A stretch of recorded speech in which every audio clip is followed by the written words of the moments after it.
Hampir setiap hari Menteri Pertahanan Ukraina Oleksiy Reznikov mengunggah gambar-gambar baru di akun Twitternya yang menunjukkan pesawat-pesawat angkut besar yang dijejali dengan peti-peti yang besar.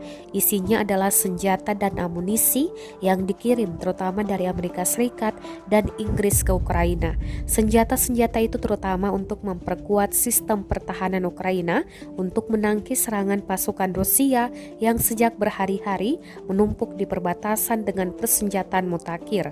Informasi tentang jumlah pastinya bervariasi, tetapi ratusan rudal kemungkinan telah dikirim ke Ukraina sejak akhir 2021. Pemerintah Amerika Serikat juga telah memberikan izin kepada negara-negara Baltik untuk mentransfer rudal Javelin dari persediaan mereka ke Ukraina. Secara sembunyi-sembunyi Amerika Serikat sudah mengirim senjata mematikan dan peralatan militer senilai jutaan dolar ke Ukraina pada Desember 2021.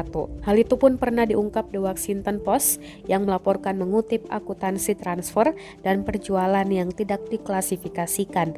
The Washington Post memberitakan Washington sudah mengirim senjata ke Ukraina yang berguna untuk pertempuran perkotaan. Senjata-senjata canggih dalam jumlah banyak yang dikirim seperti peluncur rudal M141, senapan M500, kemudian peluncur granat MK19 serta senjata mini M134 yang bisa dilakukan oleh Kiev menginstal pada helikopter militer. Bukan itu saja, Amerika Serikat juga dilaporkan mengirimkan pakaian pelindung untuk membuat persenjataan peledak yang tidak diledakkan.